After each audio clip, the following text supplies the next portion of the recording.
Welcome fellow anime lovers, Silencium here. Today we enter the wrought iron world of Fullmetal Alchemist, a story that fuses grief, science, and faith into a single spark. The franchise began as a manga by Hiromu Arakawa, whose brisk plotting and grounded humor kept even its heaviest ideas humane. Studio Bones adapted it twice. The first television series, usually called Fullmetal Alchemist 2003, aired in Japan from October 2003 to September 2004, then continued with the feature film Conqueror of Shambhala in 2005.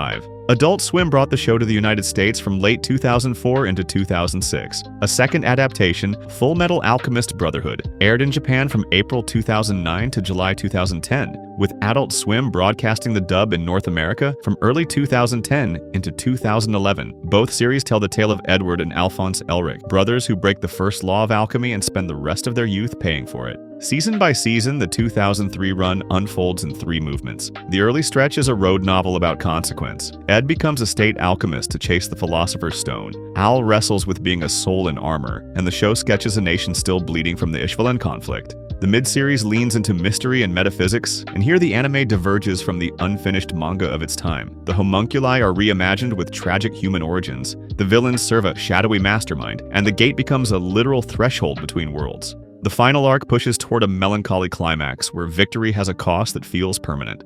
Conqueror of Shambhala then acts as an epilogue, moving one brother to a version of our world and letting the other fight on in Amestris, a creative swing that some viewers adore for its audacity and others reject as a detour from the heart of the saga. Positives of 2003 include bold atmosphere, unforgettable episodic tragedies, and Michiru Oshima's orchestral score that sounds like steel singing. Negatives include pacing dips, an increasingly dense lore that can feel invented on the fly, and a conclusion whose alternate reality conceit will not satisfy everyone. Brotherhood organizes itself like a 5-act war story. Part 1 races through early events to re-establish the premise for returning fans, which means newcomers sometimes feel rushed in the first dozen episodes. Part 2 slows down, building a conspiracy that reaches from the palace to the northern fortress at Briggs. Part 3 dives into the Ishvalan War of Extermination, with a sober flashback that clarifies the sins of the state and the guilt of characters like Mustang, Riza, and Marco. Part 4 escalates toward the Promised Day, a national crisis that coordinates dozens of side characters without losing the Elrics. Part 5 lands a clean, cathartic ending. Brotherhood's strengths are clarity, momentum, and fidelity to Arakawa's completed manga.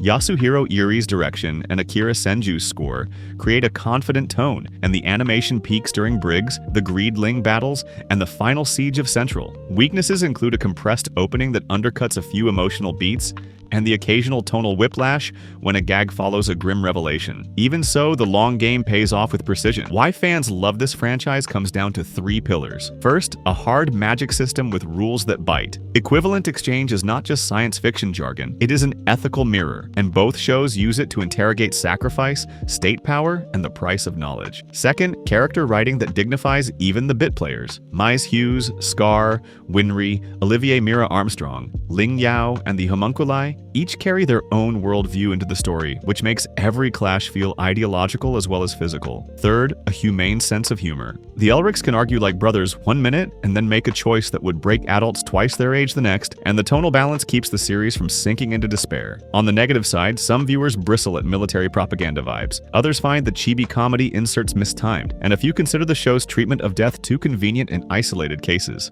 These critiques have merit and vary by cut, since the 2 adaptations solve problems in different ways. Comparison time. Fullmetal Alchemist 2003 and Brotherhood begin at the same gate but walk different roads. 2003 was produced while the manga was still early, so it tells an original second half with a different architect behind the curtain. Its homunculi have origins tied closely to the protagonist's sins, its big bad is personal rather than cosmic, and its finale bends genre, sending Ed beyond Amestris to a parallel Europe where alchemy becomes early 20th century rocket science. The ending is bittersweet and asks you to sit with separation, compromise, and the idea that some doors, once opened, never close the way they used to.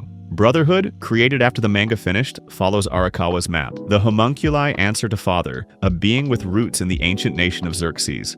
The Ishval arc is fuller and more damning. The politics of Amestris become a machine that choose people to empower a single design. The conclusion is earned in a classical way. Ed chooses to relinquish alchemy to reclaim what he values most. Families reunite, and we glimpse the brothers choosing discovery without shortcuts. In short, 2003 is a moody alternate route with powerful detours and a polarizing destination, while Brotherhood is the canonical highway with a strong final vista. So, which should you watch if you are new? The practical answer is Brotherhood first. It is complete, thematically coherent, and resolves the core promises of the premise with precision. If the accelerated early episodes feel too fast, begin at episode 3 or 4 or simply push through to the Ishval flashback, after which the show rarely lets up. Then, if you fall in love with the world, watch 2003 and its film as an alternate universe that explores different facets of the same moral questions. You will gain a darker flavor, a different take on the homunculi, and a finale that lingers like a bruise. If you prefer a single self-contained experience and do not want to juggle two continuities, stay with Brotherhood. If you enjoy comparing authorial choices and tones, both are essential. Fullmetal Alchemist endures because it treats loss seriously and still believes in repair. Whether you favor the rough-edged poetry of 2003 or the tight clockwork of Brotherhood, you will find a story that respects consequence and still argues for hope. I am Silencium. Thanks for spending time with me. If you enjoyed this deep dive, like, comment, and subscribe, and tell me which version forged your heart into steel.